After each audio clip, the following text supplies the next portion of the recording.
Bismillahirrahmanirrahim. Assalamualaikum warahmatullahi wabarakatuh. Alhamdulillahi rabbil alamin. Alhamdulillahilladzi hadana lihaza wa ma kunna linahtadiya laula an hadanallah. Asyhadu an la ilaha illallah wa asyhadu anna Muhammadan abduhu wa rasuluh.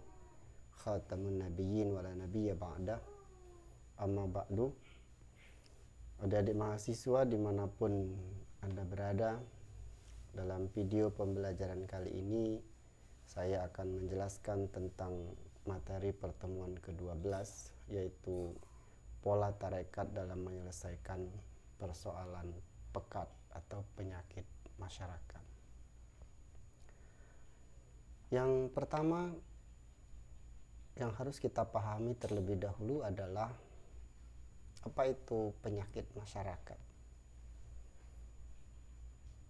Jadi sebelum sampai pada bagaimana kita atau dunia tarekat menyelesaikan penyakit masyarakat, maka terlebih dahulu yang harus kita pahami adalah mengenai apa itu penyakit masyarakat itu sendiri. Istilah ini populer di kalangan para sosiolog, kepolisian, dan para psikolog sebagai sesuatu yang harus ditanggulangi. Mereka menyingkatnya dengan istilah pekat atau penyakit masyarakat. Nah, penyakit masyarakat itu apa? Yang dimaksud dengan pekat adalah perbuatan-perbuatan yang dilakukan oleh seseorang atau sekelompok orang di tengah-tengah masyarakat, yang mana perbuatan tersebut meresahkan masyarakat lainnya. Nah, keresahan masyarakat itu bisa jadi dikarenakan perbuatan-perbuatan itu tidak sesuai dengan aturan-aturan agama atau aturan adat istiadat atau etika yang berlaku, moral, akhlak, atau hukum-hukum yang berlaku di suatu masyarakat. Sementara bagi para sosiolog, penyakit masyarakat itu disebut sebagai patologi sosial. Nah, patologi sosial itu sendiri adalah permasalahan yang kompleks yang selalu ada di dalam masyarakat. Kalau kita meminjam istilah sosiolog Hindun Al-Maizar dari Universitas Malik As-Saud dalam kitab Jam'u Muqarrar Mushkilat Ijtimaiyah, maka penyakit masyarakat itu atau patologi sosial itu berarti penyimpangan yang terjadi akibat tidak ditaatinya hukum yang lurus yang telah ditetapkan sebagai pengatur dalam penataan kehidupan masyarakat. Nah, untuk di Indonesia, persoalan ini diatur dalam Undang-Undang Pasal 15 Ayat 1 huruf C Undang-Undang Nomor 2 Tahun 2020 tentang Kepolisian Negara Republik Indonesia. Bunyinya, mencegah dan menanggulangi tumbuhnya penyakit masyarakat. Dalam penjelasan pasal undang-undang ini disebutkan bahwa yang dimaksud dengan penyakit masyarakat antara lain adalah pengemisan, pergelandangan, pelacuran, perjudian, penyalahgunaan obat dan narkotika, pemabukan, perdagangan manusia, penghisapan atau praktek lintah darat, dan pungutan liar. Nah, dalam rangka menangani masalah ini, pemerintah pusat menyerahkan sepenuhnya kepada pemerintah daerah, maka ada yang namanya Perda. Kemudian pemerintah daerah menyerahkan kepada aparat kepolisian sebagai alat negara yang berperan dalam memelihara keamanan dan ketertiban masyarakat, menegakkan hukum, serta memberikan perlindungan, pengayoman, pelayanan kepada masyarakat dalam rangka terpeliharanya keamanan dalam negeri. Ada beberapa faktor tentang penyimpangan sosial, antara lain yang dikembangkan melalui teori-teori, yaitu misalkan teorinya diferensiasi sosial yang dibangun oleh Edwin Sutherland, yang mengatakan bahwa penyimpangan bersumber pada pergaulan yang berbeda. Maksudnya gimana? Misalnya gini, seseorang yang bergaul dengan para pengguna narkoba, sementara umumnya teman sebayanya itu tidak, maka akan terjadi perbedaan dirinya dengan teman sebayanya. Gambaran sederhananya itu, teorinya Sutherland. Kemudian ada teori labeling. Teori ini dikembangkan oleh Edwin M. Lamott, yang menyatakan bahwa seseorang menjadi menyimpang karena proses labeling atau cap yang diberikan kepada masyarakat atau oleh masyarakat. Misalnya, pada seorang anak yang diberi julukan buruk rupa misalkan, anak tersebut akan cenderung melakukan penyimpangan sebagai reaksi pemberontakan.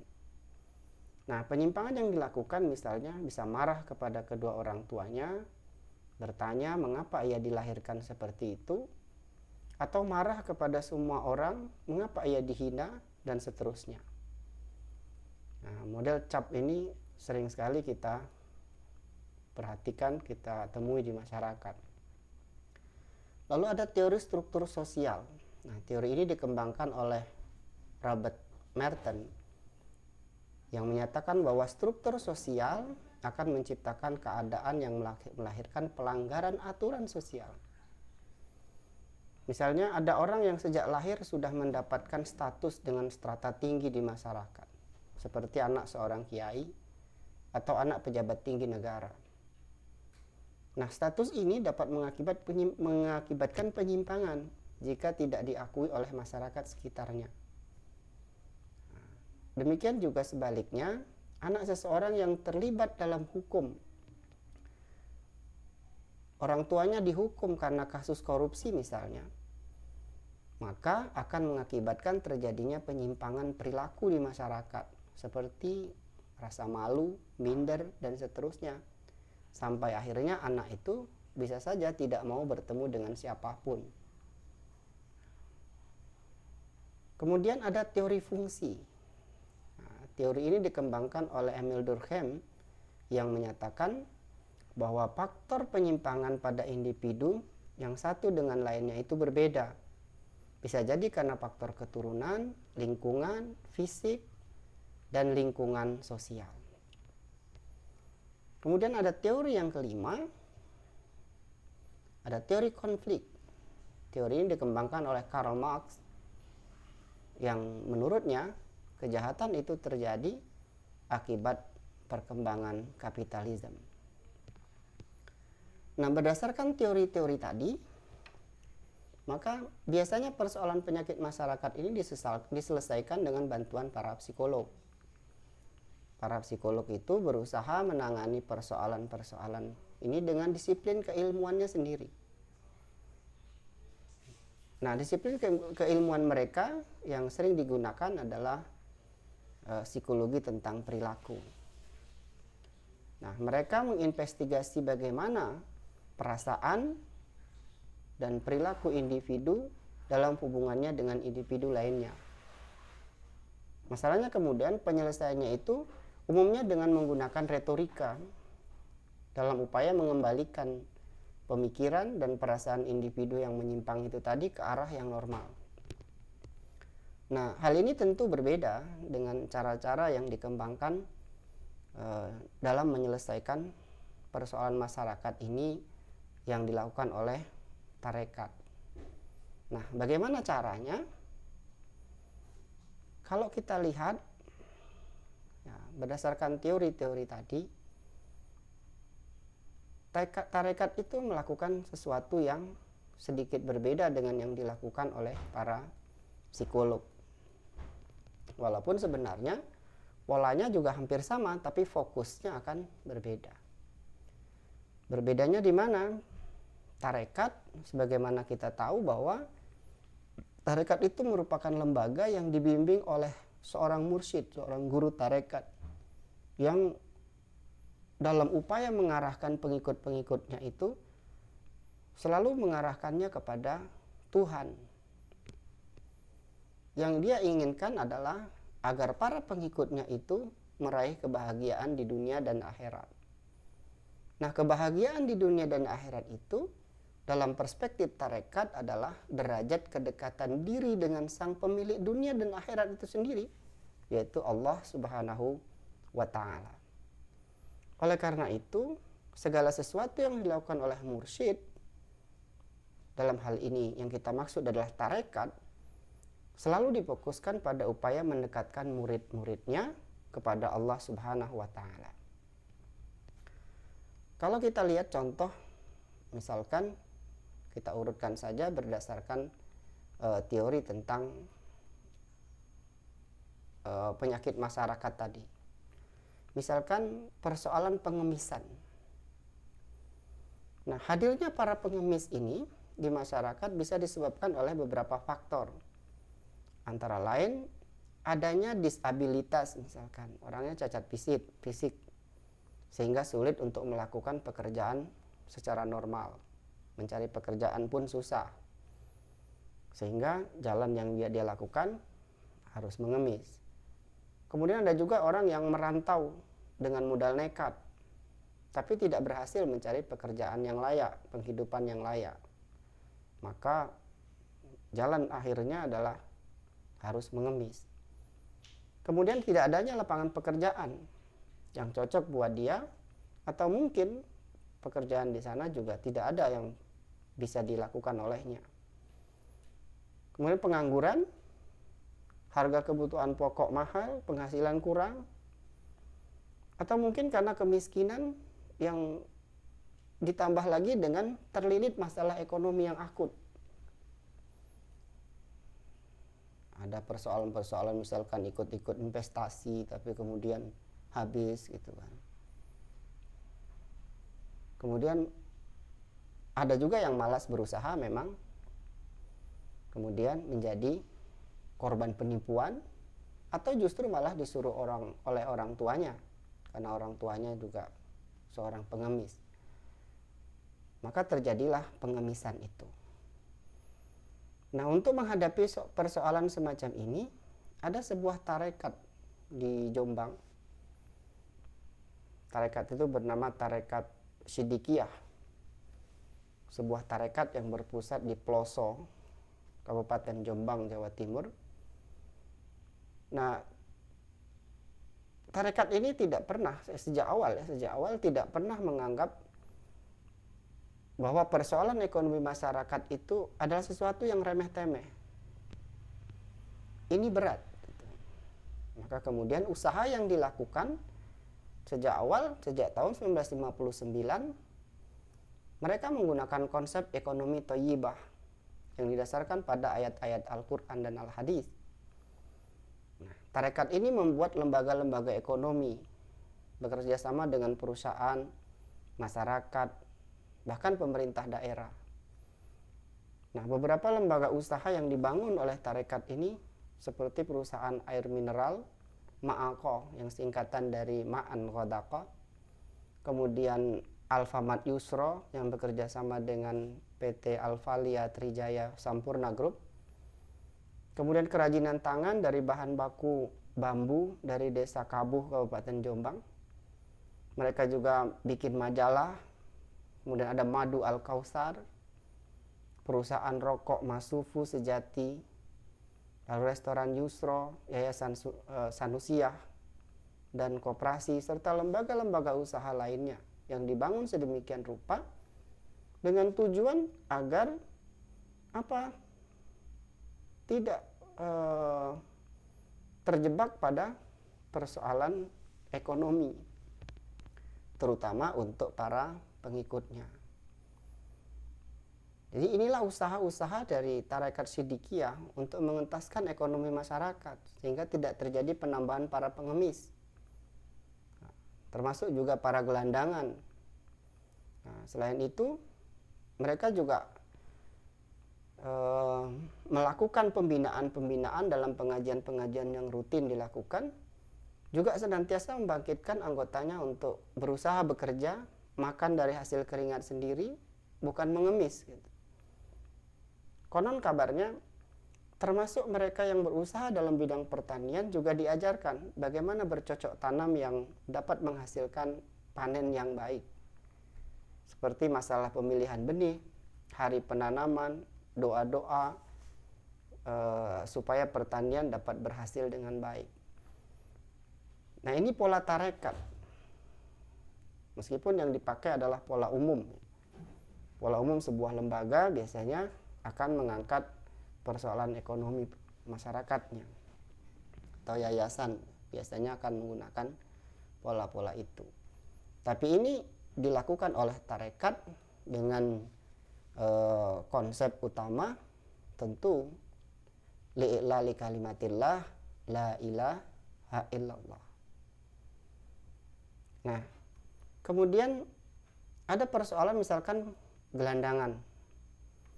Nah, untuk persoalan gelandangan ini ada beberapa tarekat yang bangkit menyelesaikan persoalan masyarakat. Misalnya apa yang dilakukan oleh tarekat Naksabandiyah di Malaysia yang bekerja sama dengan pemerintah wilayah Kedah, Malaysia. Mereka melakukan bimbingan konseling kepada mereka yang gelandangan. Ada juga tarekat di Kabupaten Langkat di Medan, Sumatera Utara. Mereka melakukan terapi gangguan mental kepada masyarakat yang berada di pinggir jalan yang bergelandangan itu. Ada lagi tarekat Naksabandiyah juga melakukan bimbingan kepada para gelandangan dan pengemis agar mereka hidup secara lebih baik di Pondok Pesantren Al-Fitrah Kediri, Surabaya. Ini tarekat Qadiriyah wan Naksabandiyah. Dan masih banyak lagi apa yang dilakukan oleh tarekat dalam menyelesaikan persoalan masyarakat ini. Tentu tidak lepas dari bimbingan seorang mursyid yang senantiasa mengarahkan